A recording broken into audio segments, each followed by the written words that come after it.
Hello, Com 550 Political Communication. You are my third of these videos today, so I apologize if I, think I'm repeating something or leave something out. It's kind of hard to keep up sometimes.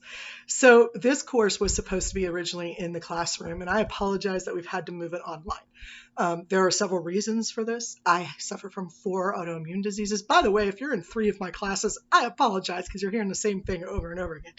Um, but I have 4 autoimmune diseases. They're chronic illnesses that require a certain medication. It's a chemotherapy. A lot of people are on it.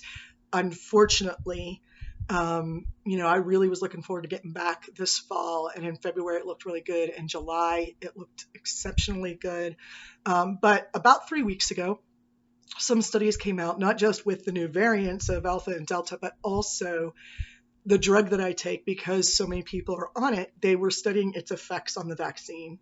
In 3 studies, it turns out that while it's 97 to 98% effective in any of the general population, for anybody taking this medication, the vaccine is only about 62% effective. And I don't know really what that means. I don't know if that changes anything. And I'm not a bioscientist, so I know that's a shocker. I hope you were sitting down for that. But what I do know is that I listened to the group of doctors that I work with, and they said, nice try, but no. Even in July, when I took my daughter to Silver Dollar City, I was wearing a mask outside. And that was my own personal just choice, because I didn't expect anybody else to, but because of the drugs I was on and because I'm more vulnerable. Actually, if you go back on my Facebook about 4 years, you're going to find me also voguing in my new, I guess it's 5 years now, my new gear that I had. I had gloves, I had a full mask on, I had a hat on because I was undergoing some stronger chemotherapy that required me to be super careful. So I was doing masking before masking was remotely cool or necessary, whatever way you want to look at it. So here we are. I am doing this to protect myself. And for that, I guess I don't apologize. We all need to protect ourselves. And speaking of protecting ourselves, that also means our mental health. And I don't know about you, but I had anxiety in my life before COVID started, and this is just added on. I mean, it's not like it's helped. You know what I mean? Like, it's not made things better. I've got a 12-year-old daughter. I've got, who's a smartass, by the way. I did not know that they would turn that way overnight. Like, literally, if any of you have children, she literally went from like the sweetest little blonde thing ever to a surrealistic teenage nightmare overnight. And I love her to death. And I'll talk about her a lot. And she always asks me, can I be on your video? And I'm like, no. She's not here right now because she mainly stays with her mother down in Arkansas. And we told her we can't see her until her vaccination is done and kicked in. So unfortunately, we won't see her for about six weeks. But we will see her soon, which is great. And again, she'll ask to be on my videos. Maybe you'll meet her. So I do have to worry about grandchildren. They don't come here either, but I do worry about them going to school because they do. And I've got my mom up in Pennsylvania, and she's in her late 70s, and nieces and nephews and brothers and sisters and my husband and everybody else. Of course, I'm worried about everybody. That's a lot of worrying to do. And when you're at home, it's not like we work less.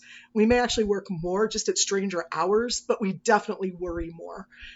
So this class is the only class I'm teaching that doesn't have a textbook for me to follow. It doesn't have a guide for me to sit down and say, here's where we're at. And one of the reasons for that is because political communication theory, well, let's just say there's been a big change, right?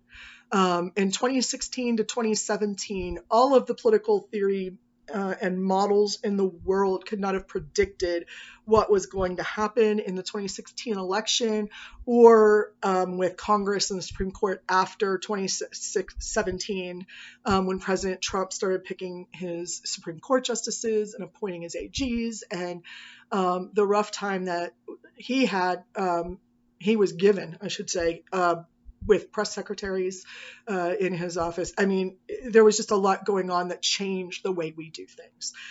Twitter definitely was one of those things. And so in Comm Technology and Politics next semester, I'll be talking a lot more about the specific impact of social media. But first, we have to learn about sort of the traditional views and theories of political communication. And I thought, I can't teach this anymore. None of it matters. But knowing the history of it and how it developed actually does matter. And so I'm pretty excited to look at the history of political communication theory and how it's developed, and to look at how those models were broken.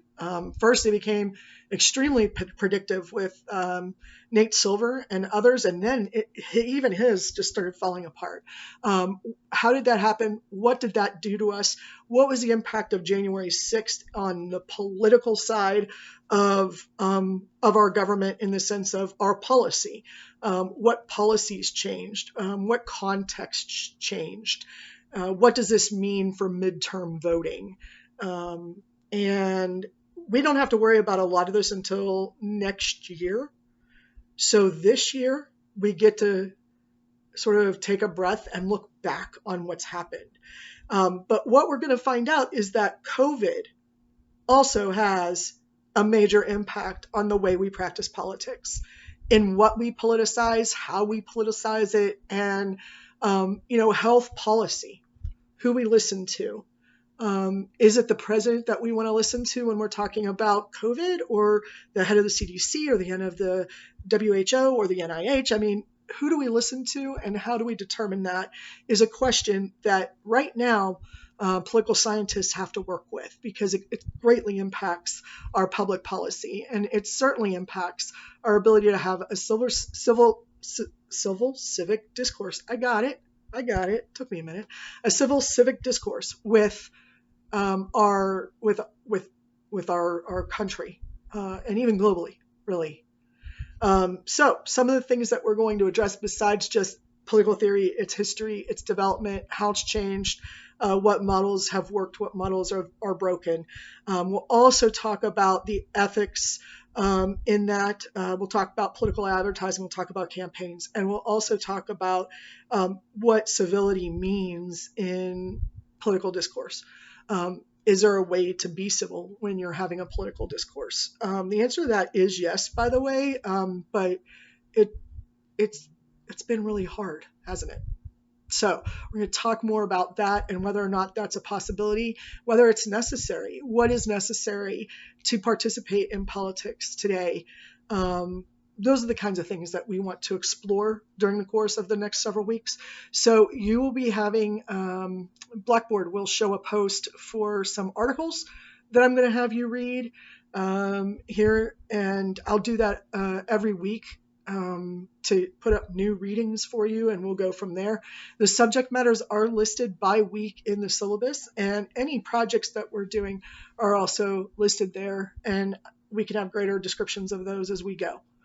Last but not least, I just wanted to let you know that every Tuesday from 3 to 4:30, I'm going to be right here talking to you about this class.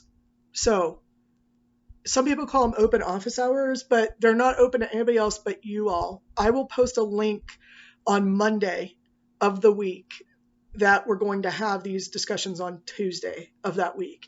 We'll probably do it every other week. I'm sorry, I said every Tuesday, I think initially, but every other Tuesday. So like this Tuesday, obviously yesterday we did not do it.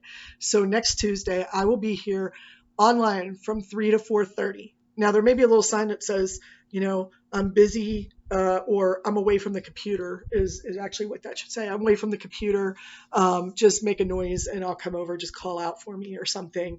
And wherever I am, I'll be able to hear, and I'll come and sit down with you. Or you might find that it's not just you, but me and, a bunch of your classmates together, and we're all talking and having a conversation at the same time. No, these are not required. They're not compulsory at all. It's just if you want to, you could come join us. And if there are people here, I'll give you guys a little conversation about what we've been reading, or any questions that you have, I can answer. I hope that helps us feel a little more connected than just you know, I'm talking to you in an asynchronous manner, and I'm talking at you, and you're talking at me. But we'll leave the bulletin board up and open for you to ask any questions of me or your peers. And every other Tuesday, we will have open time from 3 to 4:30 on Zoom. So that Zoom link will be put up on Blackboard. I'll make sure that I make an announcement anytime I add stuff. It will send you an email automatically. That might get annoying, but I know it's helpful. I've been told that people really want to be informed when there's something new on Blackboard.